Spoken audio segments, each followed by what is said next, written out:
പഹൽഗാം ഭീകരാക്രമണത്തിൽ നേരിട്ട് പങ്കുള്ള ഭീകരനെ സൈന്യം വധിച്ചു. TRF തലവൻ ആസിഫ് അഹമ്മദ് ഷെയ്ഖിനെ അടക്കം 3 ഭീകരരെയാണ് സൈന്യം വധിച്ചത്. അമീർ നസീർ വാനി, യാവർ അഹമ്മദ് ഭട്ട് എന്നിവരെ കൂടി സൈന്യം വധിച്ചിരിക്കുന്നു. ശരത് ലാൽ ചേരുകയാണ് കൂടുതൽ വിവരങ്ങളുമായി ഡൽഹിയിൽ നിന്ന്. ശരത് ലാൽ, വളരെ പ്രധാനപ്പെട്ട ഒരു നീക്കമാണ്. ഈ ടൂറിസ്റ്റുകളെ പോയിന്റ് ബ്ലാങ്കിൽ വെടിവെച്ചിട്ടുള്ള ആ കൃത്യത്തിൽ നേരിട്ട് പങ്കെടുത്തിട്ടുള്ള ആളെ അടക്കമാണോ സൈന്യത്തിന് വധിക്കാനായത്?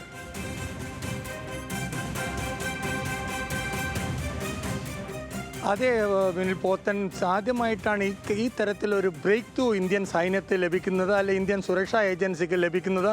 ഇന്ന് രാവിലെ 5:30 മണിയോട്ട് നഡാലേരിൽ അവന്തിപുര സെക്ടറിലുള്ള പൽവാല ജില്ലയിലുള്ള നഡാർ സെക്ടറിലാണ്, അല്ലെങ്കിൽ കാടുകളിലാണ് സൈന്യം വളഞ്ഞത്. ഈ 3 തീവ്രവാദികളെയും വളഞ്ഞത്. അതിൽ വെടിവെപ്പ് 6:30 വരെ തുടർന്നു. 8 മണിക്ക് ശേഷമാണ് ഈ സ്ഥലത്തേക്ക് സൈന്യം സെർച്ച് ഓപ്പറേഷൻ നടത്തുന്നത്. അപ്പോഴാണ് 3 ഭീകരരും കൊല്ലപ്പെട്ടുകയും വെടിക്കോപ്പുകൾ കണ്ടെത്തുവാൻ കഴിയുകയും ചെയ്തിട്ടുണ്ട്. ഏതായാലും കൂടുതൽ ഭീകരർ ഈ പ്രദേശത്ത് ഒളിഞ്ഞിരിക്കുന്നുണ്ട് എന്നു തന്നെയാണ് സുരക്ഷാ സേനയുടെ നിഗമനം. അതുകൊണ്ട് തന്നെ ഇപ്പോഴും ഈ പ്രദേശങ്ങളിൽ മാപ്പിംഗ് തുടരുകയാണ്. പഹൽഗാം ആക്രമണത്തിൽ നേരിട്ട് പങ്കുണ്ട് എന്ന് NIA കണ്ടെത്ത കൊടും ഭീകരനാണ് കൊല്ലപ്പെട്ട വ്യക്തി ആഷിഖ്. അതുപോലെ തന്നെ ഈ പ്രധാനപ്പെട്ട ഈ ആക്രമണത്തിൽ പങ്കെടുത്ത 10 പേരുടെ പേരുകൾ നേരത്തെ NIA സൈന്യത്തിന് കൈമാറിയിരുന്നു. ഇവരെ കേന്ദ്രീകരിച്ചുള്ള ഈ ലഷ്കർ-e തോയ്ബ അംഗങ്ങളെ കേന്ദ്രീകരിച്ചുള്ള സുരക്ഷാ സേനയുടെ പരിശോധനയാണ്, അന്വേഷണമാണ് ഇപ്പോൾ ഈ അവന്തിപൂരിലെ സെക്ടറിലേക്കും ഈ ഏറ്റുമുട്ടലിലേക്കും വഴിതെളിഞ്ഞത്. ഏതായാലും സുരക്ഷാ സേനയെ സംബന്ധിച്ചിടത്തോളം വളരെ വലിയ ഒരു നേട്ടം എന്ന് തന്നെ പറയേണ്ടി വരും. പഹൽഗാമിൽ നേരിട്ട് പങ്കെടുത്ത ഒരു ഭീകരനെ ന്യൂട്രലൈസ് ചെയ്യാൻ സൈന്യത്തിന് കഴിഞ്ഞിരിക്കുന്നു, രാഷ്ട്രീയ റൈഫിളിന് കഴിഞ്ഞിരിക്കുന്നു. വീട്ടിൽ പോത്തൻ, നമുക്ക് അറിയുന്ന ഒരു കാര്യം, ദുർഘടമായ ഈ വനമേഖലകളിൽ വളരെ ക്ഷമിച്ചും അതേപോലെ വളരെ കരുതലോടും കൊളാറ്ററൽ ഡാമേജും ഒഴിവാക്കിയുമാണ് ഇത്തരം ഓപ്പറേഷൻ നടത്തുന്നത്. അതുകൊണ്ട് തന്നെ Jammu Kashmir south zone police ഇന്നലെ വൈകിട്ട് അവന്തി ഏരിയയിൽ പൂർണ്ണമായി കർഫ്യൂ ഏർപ്പെടുത്തിയിരുന്നു. ഈ ജനങ്ങളുമായി നേരിട്ടൊരു സംഘർഷത്തിൽ ജനങ്ങൾ ഇടപെടാതിരിക്കാൻ, അല്ലെങ്കിൽ ഭീകരർ സാധാ ജനങ്ങളെ മറയാക്കാതിരിക്കാൻ, അല്ലെങ്കിൽ അവരെ ഉപയോഗിക്കാതിരിക്കാൻ വേണ്ടിയുള്ള മുൻകരുതൽ എടുത്ത ശേഷമാണ് ഈ ഓപ്പറേഷൻ തന്നെ ആരംഭിച്ചത്. ഏതായാലും സുരക്ഷാ സൈനികരെ സംബന്ധിച്ചോളം, രാഷ്ട്രീയ റൈഫിളിനെ സംബന്ധിച്ചോളം വലിയൊരു നേട്ടമായി ഇന്ത്യൻ സുരക്ഷാ സേനയെ സംബന്ധിച്ചോളം നമുക്ക് ഈ ഏറ്റുമുട്ടലെ കണക്കാക്കാം. വിപിൻ, ശരത് ലാൽ ചൂണ്ടിക്കാട്ടിയതുപോലെ തന്നെ വളരെ പ്രധാനപ്പെട്ട ഒരു നീക്കമാണ്. 26 മനുഷ്യ ജീവനുകളെ, ഒരു നേപ്പാൾ സ്വദേശി അടക്കം 25 ഇന്ത്യക്കാരും ഒരു നേപ്പാൾ സ്വദേശിയെയും പോയിന്റ് ബ്ലാങ്കിൽ വെടിവെച്ച് കൊന്ന് ഓടിമറിഞ്ഞ ഈ ആളുകൾ അവർ ഇന്ത്യ വിട്ടുപോയിട്ടുണ്ടായിരുന്നില്ല എന്ന വിവരങ്ങളല്ലേ അപ്പോൾ ഇതിലൂടെ നമുക്ക് മനസ്സിലാക്കാനാകുന്നത്. അതായത് ഇപ്പോൾ കശ്മീരിൽ വെച്ച് തന്നെയാണല്ലോ ഏറ്റുമുട്ടൽ ഉണ്ടാവുകയും ഈ വ്യക്തിയെ, ഈ കുടുംബീകരനെ വധിക്കുകയും ചെയ്തിട്ടുള്ളത്. അതിൽ പ്രധാനപ്പെട്ട കാര്യം, ഈ വ്യക്തി കശ്മീർ സ്വദേശിയാണ്. കശ്മീരിലെ ത്രാലിലാണ് ഇയാളുടെ വീടുണ്ടായിരുന്നത്. ആ വീട് ഉൾപ്പെടെ അതിനുശേഷം നടന്ന സ്ഫോടനത്തിൽ തകർന്നിരുന്നു എന്ന റിപ്പോർട്ടുകൾ ഉണ്ടായിരുന്നല്ലോ. എനിക്ക് തോന്നുന്നു ഈ വീട്ടിലാണോ ശരത് ലാൽ പോയത് എന്നുള്ളത് വ്യക്തമാക്കേണ്ട ശരത് ലാലാണ്. അപ്പോൾ കശ്മീരിൽ തന്നെ ഈ ഭീകരനുണ്ടായിരുന്നു എന്നുള്ളതല്ലേ ഏറ്റവും പ്രധാനപ്പെട്ട കാര്യം?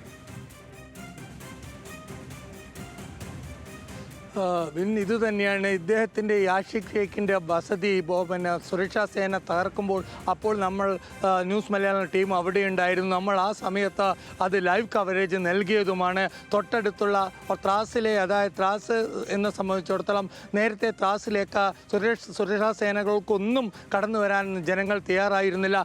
എന്നാൽ മാറിയ സാഹചര്യത്തിൽ സുരക്ഷാ സേന ത്രാസിൽ എത്തുകയും അവിടെയുള്ള ആഷിഖ് ഷെയ്ഖിൻ്റെ വസതി തകർക്കുകയും ചെയ്തിരുന്നു. അദ്ദേഹത്തിൻ്റെ കുടുംബാംഗങ്ങളൊക്കെ മാറ്റി നിർത്തിക്കൊണ്ട് ആ കൊടും ഭീകരനാണ് ഇപ്പോൾ സുരക്ഷാ സേനയുമായുള്ള ഏറ്റുമുട്ടലിൽ കൊല്ലപ്പെട്ടത്.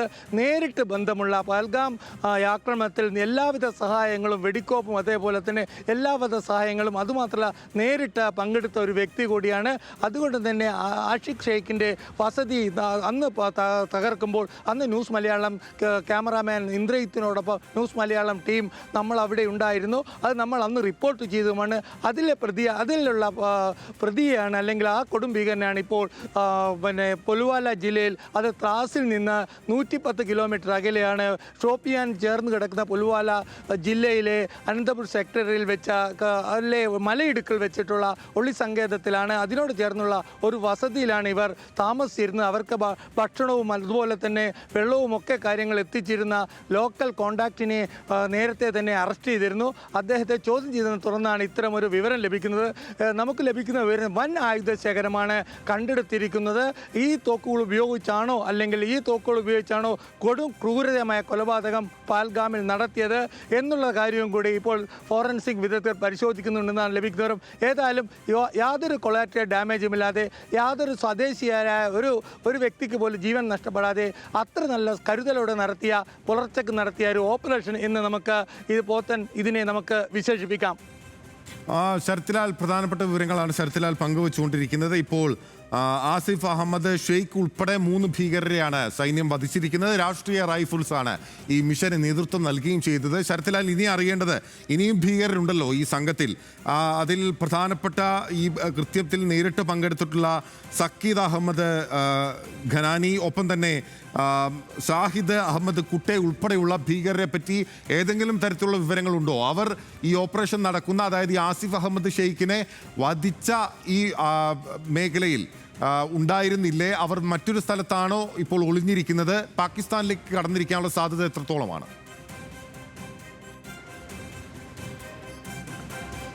നിലവിലുള്ള സാഹചര്യത്തിൽ പാകിസ്ഥാനിലേക്ക് ഈ തീവ്രവാദികളെ കടക്കുന്നതിൽ പാകിസ്ഥാൻ സർക്കാർ തയ്യാറല്ല എന്ന് വേണം നമുക്ക് കരുതാൻ. കാരണം അതിർത്തിയിലെ ഷെല്ലിങ്, അതിർത്തിയിലെ പൂർണ്ണ രൂപത്തിലുള്ള അതിർത്തിയിലെ സുരക്ഷാ ക്രമീകരണം, അതുപോലെ തന്നെ പാകിസ്ഥാൻ ഒരിക്കൽ കൂടി പഹൽഗാം ആക്രമണത്തിൽ നേരിട്ടുള്ള പങ്കുള്ള തീവ്രവാദികളെ സ്വന്തം മണ്ണിൽ വെച്ച് കൊല്ലപ്പെടാൻ അനുവദിക്കില്ല എന്ന നയതന്ത്രപരമായ തീരുമാനം. ഇതൊക്കെ കൊണ്ട് തന്നെ ഇവർ ഒരിക്കലും പാകിസ്ഥാനിലേക്ക് കടക്കാൻ സാധ്യതയില്ല എന്നാണ് സുരക്ഷാ ഏജൻസികളുടെയും അതുപോലെ ഇന്റലിജൻസ് ബ്യൂറോയുടെയും കണക്കൂട്ടൽ. അതനുസരിച്ചിട്ടുള്ള പാകിസ്ഥാനുമായിട്ടുള്ള ഇവർ ബന്ധപ്പെടുന്ന ടെലിഫോൺ ചൈനീസ് നിർമ്മിത വിനിമയ ഉപഗ്രഹ ചാനലിലൂടെ ഇവർ പരസ്പരം ബന്ധപ്പെടുന്നുണ്ട്.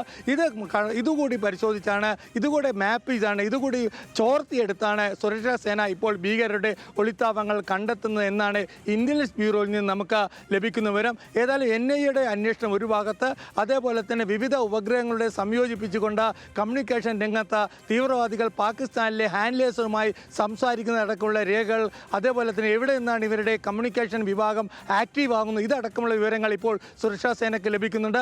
അത് അപ്പോൾ തന്നെ രാഷ്ട്രീയ റൈഫിളിൽ ലഭിക്കുകയും അതനുസരിച്ച് ഈ പ്രദേശങ്ങൾ ചുറ്റപ്പെടുകയും ആളുകളെ ഒഴിപ്പിക്കുകയും അതിനുശേഷം ഒരു വീട് തുറന്ന് അല്ലെങ്കിൽ ഗല്ലികൾ തുറന്ന് അല്ലെങ്കിൽ കാടുകൾ തുറന്ന് മരങ്ങൾ നേർന്നുള്ള ഒരു സുരക്ഷാ പരിശോധന നടത്തിയും ഒടുവിൽ ഏറ്റുമുട്ടലിന് ഗത്യന്തരമില്ലാതെ ഭീകരർ വെടിവെക്കുന്ന ഒരു സാഹചര്യവുമാണ് ഇപ്പോൾ അവന്തിപ്പൂരിൽ ഉണ്ടായിരിക്കുന്നത്.